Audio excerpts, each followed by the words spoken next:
I went ahead and laid it all out on 2 sawhorses. Those are things that are not really horses. I don't know why they're called horses.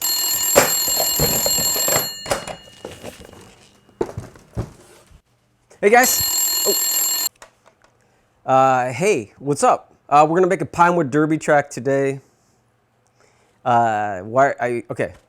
Yeah, I know it's hard to stay motivated. I'm in my garage. It's hot. All right, I got to make this track. It's kind of involved. I got to do a whole, like, it's going to be a mobile track, and I got to do a whole rolling cart thing with a flip up gate and it's so complicated. It's actually it's very long. All right. No, I'll call you afterwards. I promise. All right. Okay. Bye. Hey guys, I'm Ryan. I've been hacking things my whole life.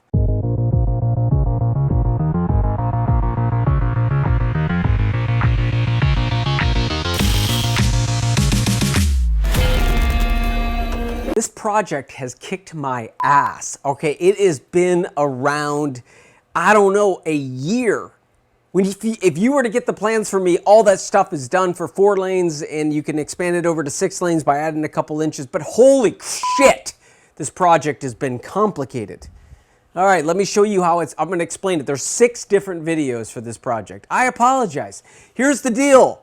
The fact is that making electronics to release 4 cars at the same exact time and then time them and then have this be mobile, this has been one of my most complicated builds. Today I'm going to show you how to make the track, okay? That's these things right here, all right? There's 8 of those, not 8 of them. There's 4 8-foot segments of those. I'm sorry I'm a little bit hyper, but here's the deal. I want this project to be over so I can start racing. I already finished the curve track. I want this straight track to be done so I can start getting the cars fast, experimenting, and getting it going. So today we're going to be making the track. The best thing I got to do in this project was hang out with my buddy Byron. You know, going over buddies' houses during COVID and stuff like that is kind of fun. It's very rare. You know, there's no one on the phone. By the way, sorry I was shaking the table because I was fired up. You know, I was fired up. So let's go over to Byron's house. Byron helped me cut the individual underlayment out and the individual tracks. That was great. They didn't look like that. I had to come back and paint those. So we had to cut each one of those. I told you I've complained about my Reax Bausch piece of crap table saw breaking. I should have bought another one. I can't believe I spent $1,500 on a flush activating saw and I still have my fingers. It's not like that makes sense that I still have my fingers because the saw worked. No, because I never put my finger in the blade.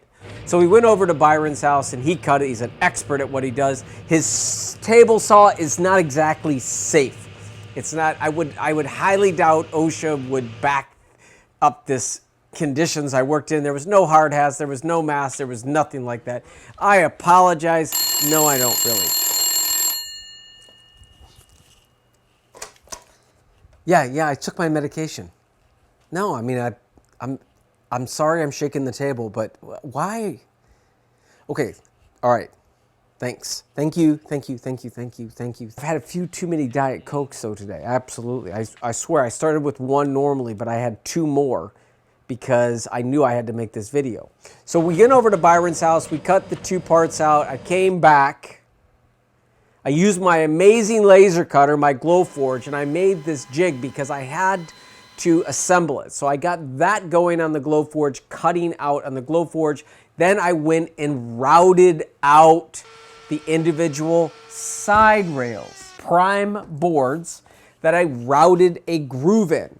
I then slid in the bottom underlayment that I cut out at Byron's on the table saw.